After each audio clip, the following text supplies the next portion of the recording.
Jesus no livro de Mateus. O tema de hoje é o estilo de vida no reino. Boas relações. Mateus 7, verso 1 a 23.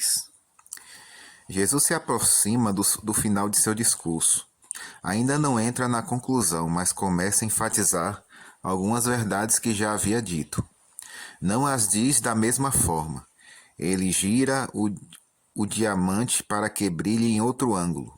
Chama atenção para as boas relações para com o próximo. Mateus 7, verso 1 a 6.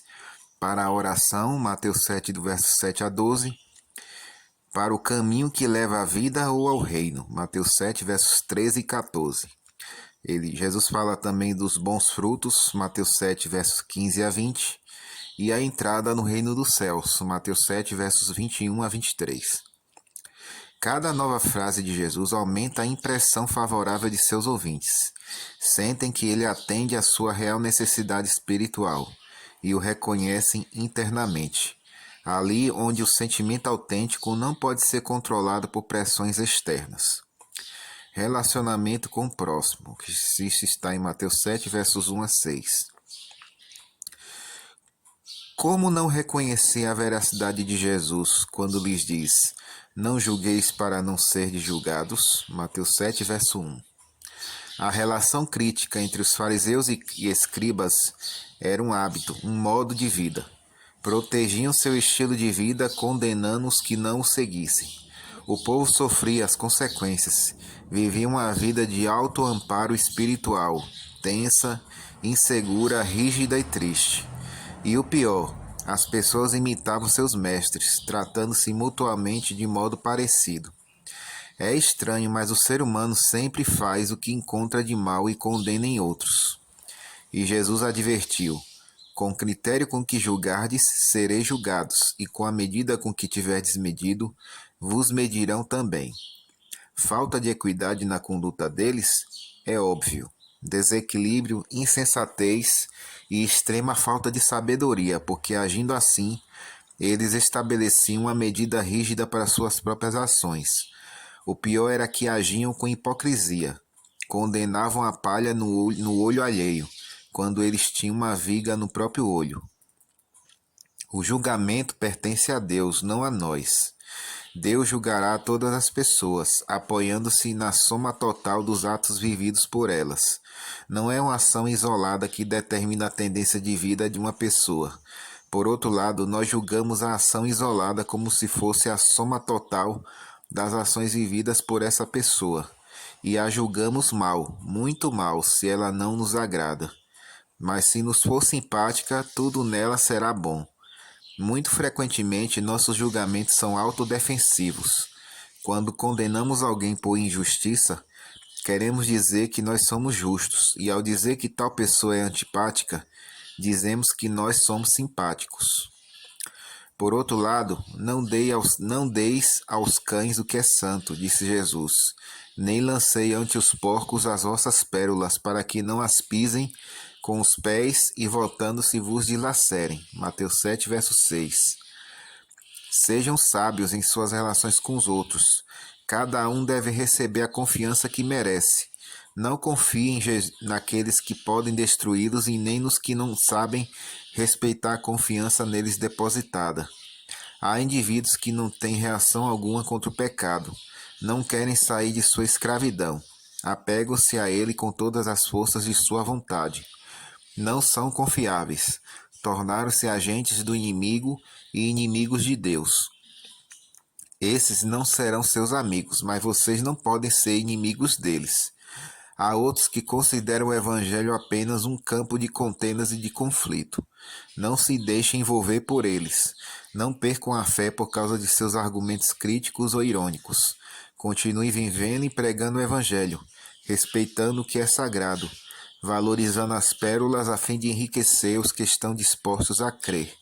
Não importa que sejam pecadores, como Maria Madalena ou Saulo de Tarso. Eles podem se converter e convertidos entrarão também no reino dos céus. A oração que crê, Mateus 7, versos 7 a 11. A oração que crê é persistente, não duvida. Pede, busca e chama. tem confiança completa em Deus, pois todo o que pede, recebe, disse Jesus.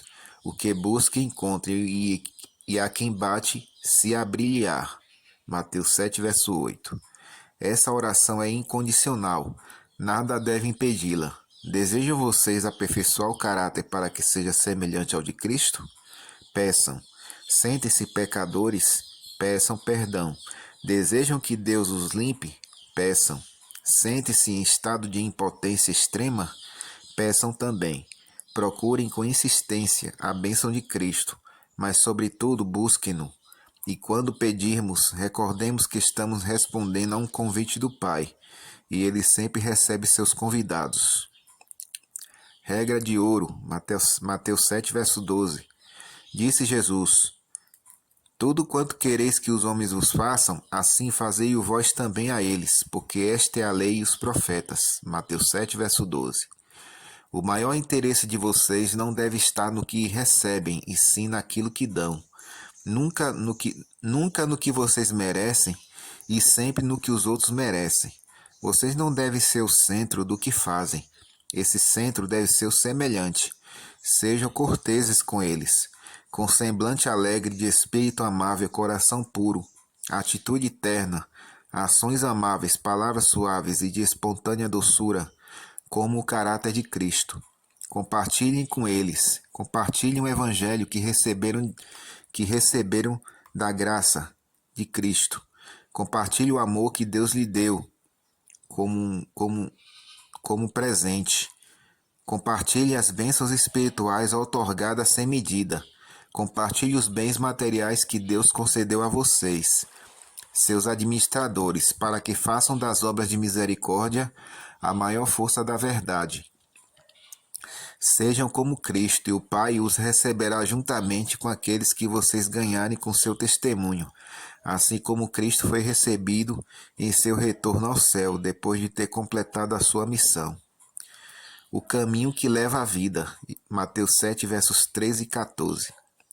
Diante de todos vocês estão a destruição e a vida, o reino do mundo e o reino dos céus. Disse Jesus: larga é a porta e espaçoso o caminho que conduz para a perdição. É tão fácil que muitos entram por ele. Recomendo-lhes que não entrem por ele. Entrem pela porta estreita, porque estreita é a porta e apertado o caminho que conduz para a vida. Isso é o que todos querem, mas poucos são os que a encontram. Por quê? Porque não fazem esforço para se desviar. Enquanto as pessoas ouviam, lembravam-se das muitas vezes em que, ao final do dia, tinham de se apressar pelo estreito caminho, montanha acima, para chegar à cidade antes que as portas se fechassem. O caminho ao reino é difícil, porque exclui todo egoísmo e obriga a andar com poucas pessoas. Ser parte da maioria é sempre mais atraente. Viver com a minoria produz uma sensação de pouca importância e de fracasso.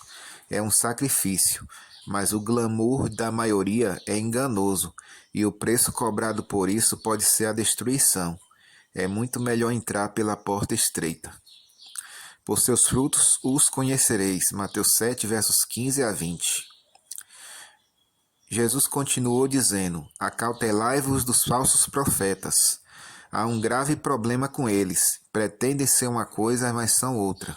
Mas isso não acontece só com os falsos profetas. Também acontece com os falsos cristãos. Este é o terrível jogo da simulação, sempre presente na vida humana. Quando os mestres do povo praticam, o dano é maior, porque a identificação deles é demorada. Mas existe uma prova infalível, que Jesus disse em Mateus 7,15: pelos seus frutos os conhecereis. Cada árvore dá o seu próprio fruto. Os abrolhos não produzem figos, nem há uvas nos espinheiros. Se um mestre produzir conflito e discórdia, desconfiança e ódio, acusação e questionamento, briga e luta, mas pretender ensinar o evangelho e a verdade, aí está o engano. Esses não são os frutos de um mestre verdadeiro, mas de um falso profeta. Não sigam. Seu destino é o fogo. Por que teriam que segui-lo para a destruição? A entrada no reino dos céus. Mateus 7, versos 21 a 23. Jesus disse no verso 21, nem todo que me diz Senhor, Senhor entrará no reino dos céus, mas aquele que faz a vontade de meu Pai que está nos céus. Uma declaração de fé no Senhor não garante acesso ao reino. A boa relação com Deus não é só questão de palavras, é uma questão de fé. Os que entram no reino dos céus são os que têm uma fé que faz a vontade do Pai. De nada vale alguém simplesmente professar que é discípulo de Cristo. O discípulo terá que demonstrá-lo. O discípulo crê e obedece. A obediência é a prova visível do discipulado. Ele não ganha o reino dos céus com a obediência, porque este é um presente de Cristo, mas com a desobediência o perde. Embora os desobedientes tenham profetizado ou expulsado demônios ou feito milagres, Jesus não lhes permitirá o acesso ao reino. Verso 23 diz, nunca vos conheci, apartai-vos de mim os que praticais a iniquidade. O prudente e o insensato. Portanto, disse Jesus, isso indica que está concluindo. Foi um sermão cheio de sabedoria. Cristo não se dedicou a dar informações sobre o reino. Importantes como são, as informações sobre o reino dos céus aparecem nas profecias e em todo o Novo Testamento. Só que Jesus, neste sermão, por causa das circunstâncias que o rodeiam, concentra-se no estilo de vida que os cidadãos do reino devem adotar.